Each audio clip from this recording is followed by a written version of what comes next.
सशक्त करने का काम माननीय प्रधानमंत्री जी ने किया और अब बारी थी राजनीतिक रूप से उन्हें सशक्त करने की। तो आज के इस प्रेस वार्ता में मुख्य रूप से नारी शक्ति वंदन अधिनियम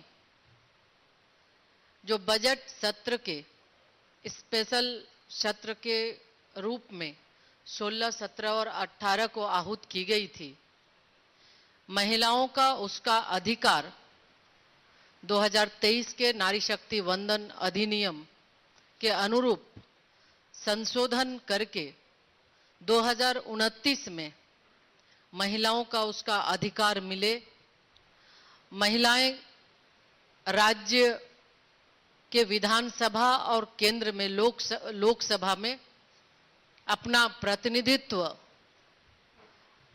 के माध्यम से नीति निर्माण में अपनी महत्वपूर्ण भूमिका निभा सके। तो ये विशेष सत्र उसके लिए बुलाई गई थी। बहुत ही सार्थक चर्चा और महिलाओं को उसका अधिकार मिले जो लगभग 3 दशक से ज़्यादा समय से महिलाएं संघर्षरत थी कि आधी आबादी को उनका अधिकार, उनका हक मिलेगा।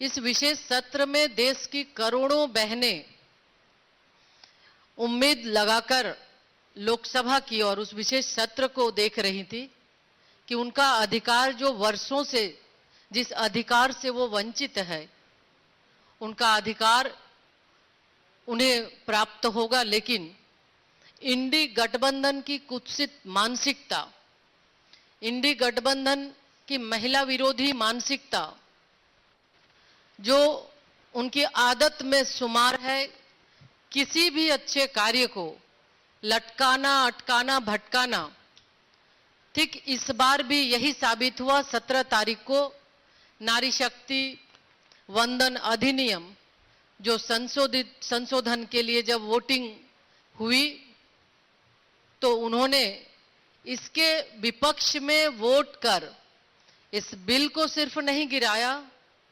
बल्कि आधी आबादी के दिल को तोड़ा है। आधी आबादी की उस अपेक्षा, वो आकांक्षा को उन्होंने तोड़ा है। तो ये कांग्रेस की, समाजवादी पार्टी, तृणमूल कांग्रेस और टीडीपी,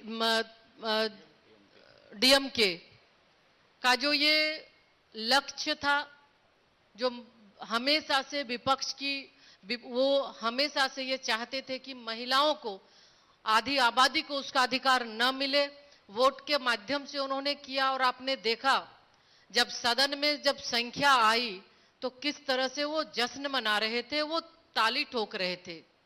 यानी वो नहीं चाहते थे कि महिलाओं को अधिकार मिले। और नारी शक्ति अब जाग चुकी है, आर्थिक और सामाजिक रूप से सशक्त हो गई है, चाहे जिस भी क्षेत्र में है वो अपना परचम लहरा रही है। तो निश्चित रूप से इसका खामियाजा नारी शक्ति आने वाले समय में कांग्रेस, समाजवादी पार्टी, डीएमके, तृणमूल कांग्रेस और सब विपक्षी दलों को देने वाली है। साथियों, एक और चर्चा, बहुत ही सार्थक चर्चा हो रही थी। इनकी चूंकि आदत है कांग्रेस वालों की हमेशा से ये किंतु परंतु में हर चीजों को ये वो रखते हैं, किंतु परंतु करके सब चीज को लटकाना चाहते हैं। वो ओबीसी की चर्चा उन्होंने की। आज आपके माध्यम से राहुल गांधी जी को, चूंकि सदन में भी ये चर्चा हुई थी, तो मैं ये पूछना चाहती हूं, जब आप 50 वर्षों से ज्यादा जब समय आपको देश का नेतृत्व करने का मिला, उस समय ओबीसी को उसका अधिकार देने से किसने रोका था? आप वो व्यक्ति हैं, जब देश की जनता ने कांग्रेस को नकार दिया तब उन्हें ओबीसी की चिंता हो रही है कि बगैर ओबीसी के हम सत्ता में नहीं आ सकेंगे, और आज वो ओबीसी की बात करते हैं। ओबीसी मंडल कमीशन का रिपोर्ट वर्षों तक किसने दबाए रखा? ये कांग्रेस वाले इसी कुत्सित मानसिकता के हैं, और उन्होंने ओबीसी को उसका हक देने से कांग्रेस ने रोका। आज ओबीसी कमीशन की बात हम करें, ओबीसी कमीशन को संवैधानिक दर्जा माननीय प्रधानमंत्री श्री नरेंद्र मोदी जी के नेतृत्व में मिला। तो निश्चित रूप से माननीय प्रधानमंत्री जी, भारतीय जनता पार्टी, एनडीए के सभी साथियों का जो महिलाओं का आरक्षण वर्षों से 3 दशक से ज्यादा समय से जो उनकी मांग थी, जो अपेक्षा थी, उसको पूरा करना चाहते थे कि 2029 में हमारी बहनें आकर सदन में बैठे और वो निर्णय की भूमिका में रहें। Hello and welcome back, viewers. You're on